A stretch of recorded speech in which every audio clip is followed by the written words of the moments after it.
Welcome back to Good Morning Arizona, and we are talking about the school year. We are in the thick of it, and there are a lot of plans in place to improve the education and also to get our students involved in some of the decisions that are being made for their schools. So this is really interesting. The Superintendent of Public Instruction, Kathy Hoffman, joining us now with a Student Advisory Council.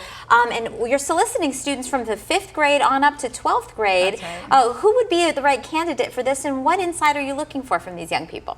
So as you mentioned, we're encouraging students from 5th through 12th grade to apply for these positions. The application is now live on the Department of Education website. We're hoping to have students from all backgrounds from across the state apply, and I really can't wait for this council to get started in October. So that'll be a really nice perspective for you. And we were talking during the commercial break about how you've been traveling around the state, and you've really been trying to have your ear to the ground about what some of the challenges are in our school districts, and also some of the points of pride. Yeah, and actually goes right back to what I hope to get out of the advisory council, which is our students are facing drastically different things than when I was a student.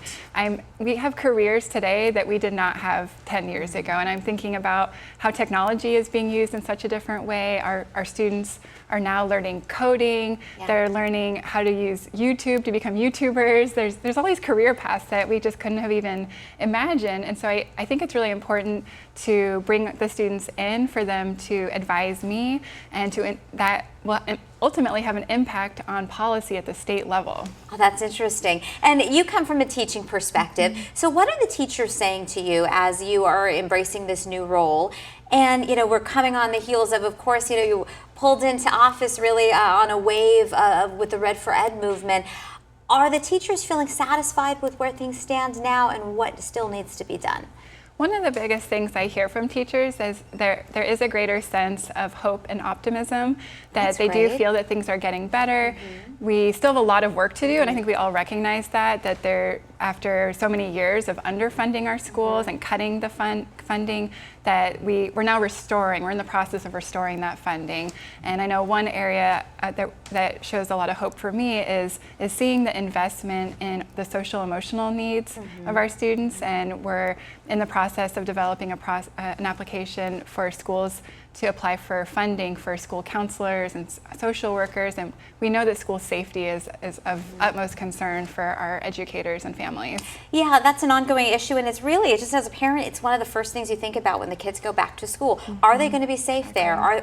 Is enough being done? Where would you like the money to be spent? I mean, do we need more school resource officers on campus, more counselors? I know the ratio was very poor in terms of how many counselors we have available to our Arizona students. That's right. So research actually shows that at the high school level, it's strongest to have one of each, to have an SRO, a counselor, and a social working as a team to have the ultimate comprehensive, because we absolutely need to make sure that the mental health needs of our students are being met, that they have the resources they need, but also having a school safety perspective from a law enforcement officer can also be beneficial. So at the elementary school level, we don't think it's as appropriate to have SROs, and that's where we would really see the benefits of having counselors and social workers. We're still facing a teacher shortage. That's really your biggest challenge, is how to figure out those numbers, retain the good teachers, and lure some teachers who have some experience maybe from other states to move to Arizona.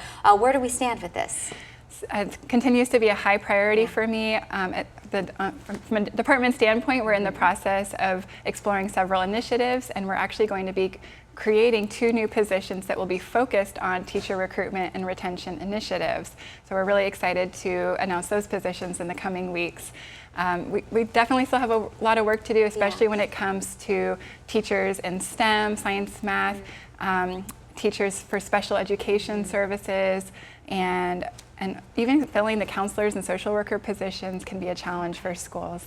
Well, Kathy, thank you so much for visiting, and great to my catch up with pleasure. you. And if we're interested in this Student Advisory Council, please go to our website. The azed.gov is our website, and it will also be sharing this on our social media pages. Oh, I think that's an awesome opportunity for students. Thank you so much. Thanks.